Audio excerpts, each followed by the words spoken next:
Happy Tuesday, everybody. It's Transfer Tuesday, the day of the week where we take a look at our finances and move some money in the right direction, whether it's savings, investing, debt pay down, whatever day works for you. Thank you for joining us here on Transfer Tuesday. I do have some updates to share from the last week before the transfers. Clearly, we've got an HVAC saga going down at the rental property, which is A-okay. Nobody panic. I'm not panicking. So as I mentioned, I did a live update on Friday or whenever that was. Just let you guys know I finally had heard back from the property managers and what the heck's going on. I just replaced some things back in 2021. Apparently not the whole unit. I'm not an HVAC person, so I have no freaking idea. They replaced like a coil and a condenser, and in my mind I was like, well, those are like the big parts, right? The big pieces part. Whatever. Obviously, I don't know. Anyway, I just got off the phone with the property manager. Basically, my question was, why did I just pay $4,000 in 2021 to have a condenser and a coil replaced if now 2 years later $6,500 is going to replace like the whole freaking thing, including the furnace and all this other stuff? So I was like, why did I spend so much money on just two things before?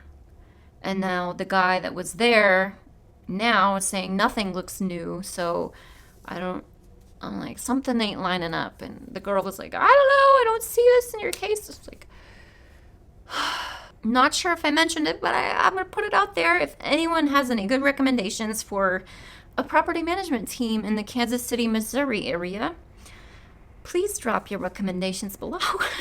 So she is digging into whether or not I had a warranty on those two parts that I had replaced in 2021. So she's digging back in. I wasn't dealing with her right when I bought the house, when all of the original mess happened and needed to be fixed. I was dealing with someone else who was on more of the lending end of their team. So she wasn't familiar with all that work that happened right after I bought the property. So she's going to be discussing that with him hopefully today, and hopefully I am supposedly hearing back from her today. So I will let you guys know. Oh, the other thing she told me was, well, this is an HVAC professional now that's saying that the whole system needs to be replaced. Those two items in 2021 were replaced by just the handyman. So it was the same guy that fixed all the holes in the walls, repainted the cabinet, retiled, did the yard work, and got that rentable. That cleaned up after the shitty tenant to get it rentable for the current tenant. It was all lumped in with that shebang. And she's telling me now, and I didn't even think about it at the time to question it, because I am trusting that, God, I'm too trusting of a person. That's really the problem with everything. I was like, why was a handyman installing HVAC shit? That doesn't seem very safe or like a great idea. And she was like, yeah, I know. It's like, okay. Can you look what is happening? Anyway, the saga continues. But as it relates to my emergency fund, it's not a big deal. I'm not going to use my emergency fund on this. I have, $42 to or $4,400 or something saved in the real estate account. I'll use that. Plus, I have the money in my student loan savings. I'm more than happy to use it for this type of thing because it is something that is going to benefit the rental property in the long term. And once the actual full system is replaced, and I know in my little pea brain that doesn't understand HVAC shit, once this pea brain knows it's replaced, I will feel good about this system being done. And then it comes with a 10-year warranty, blah, blah, blah. Great. So I'm not panicking in the freaking least, but I'll keep you posted on how it's going. Everything is fine. Luckily, I have plenty of cash reserves. Thank you to the student loan forbearance, which, by the way, another update on that is officially supposedly ending in August. There has been some movement there as far as, I guess, August 29th, we're going to be all repaying our student loans again. So it's funny, I just heard back from Mohila, my student loan servicer, Friday, I think. I had when I got this new job, I had submitted my income to update my income-driven repayment plan with my new income so I can get my new monthly payment calculated. And they wrote back and they were like, you filled it out wrong. You need to apply for that program first. So I'm like, I've been on income base since the jump. What do you mean? So it may just be something weird that, because during the pandemic and this forbearance, as you all know, I was bumped from my Fed loan servicing over to Mohila. So maybe just not everything got transferred over as it should be. Plus, I think all student loan, I don't know, they were really swamped during the pandemic as far as couldn't find people to staff their call centers. So some people couldn't even get through. I imagine it's probably a bit similar right now since they just announced that we now have a date supposedly for payments to resume. So I'm sure everyone's panicking and freaking out. Like, I don't even want to call them back at this point because it's probably going to be a really long time on hold and I just don't do well with that. But okay. Big girl panties. Here we go. Transfers for the week. You guys, we left my emergency fund at $9,600 last week. That's amazing.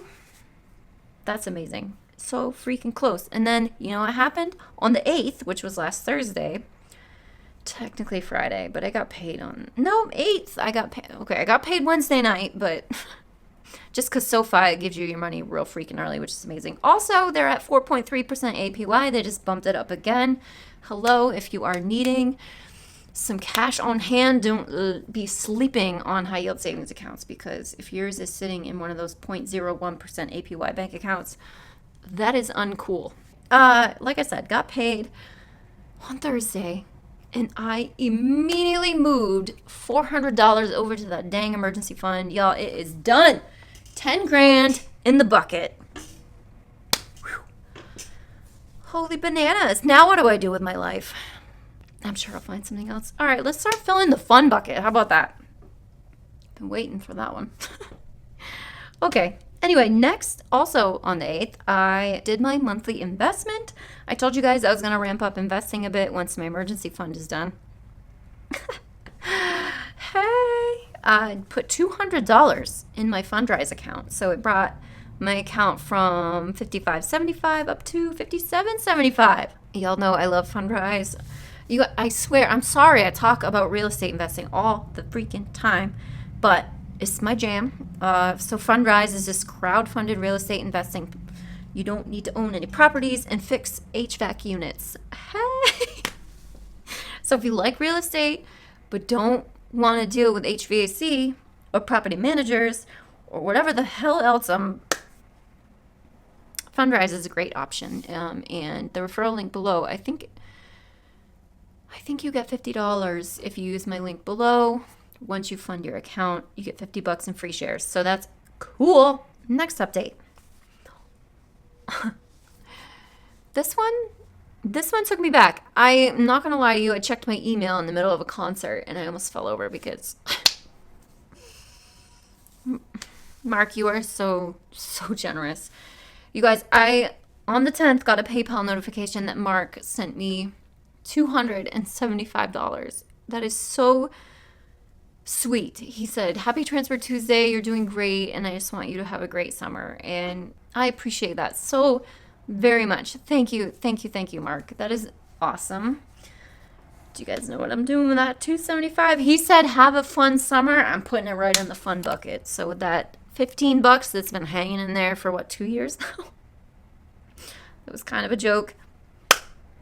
$295 now. And you know what? Did I just say $295? Yeah, I did. I can't math.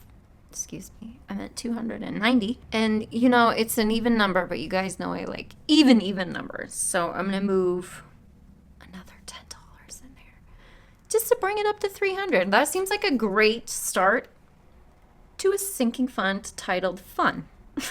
I don't know when I'll use it because I just spent like $300 on concert tickets this morning and did not pull from my sinking fund. I'm going to save up for a big trip, I think. I don't know. Whatever. So we got the fund going. The other thing I did right when I got paid was my monthly donation. I mentioned in my June budget or May budget review, I don't know, it doesn't matter, my new donation. And I meant to put their Instagram up on the screen and I forgot to do that. So I'm going to do that right now. Now I'm warning you, if you have a sensitivity to graphic images of animals, please use caution on this page because they show the real deal of animals that need immediate help. So I have donated $50 to the Powerful Rescue. These humans, they get me. I don't know if it's going to be my donation every single month. There's other things I want to donate to as well, so I may just cycle through them, but that is where I have gifted my monthly donation for June. Amazing transfers this week. Donate, invest, support, and a complete emergency fund. Like, yeah, it's taking way too long. Although it was like my last priority. Don't do that. Don't be like me. Your emergency fund should always be first. Whatever. It's done. Okay. I'm excited for next week. Thank you guys so much for watching. Let me know down in the comments what money moves you guys made towards your financial future. And I will see you in my next video. Bye.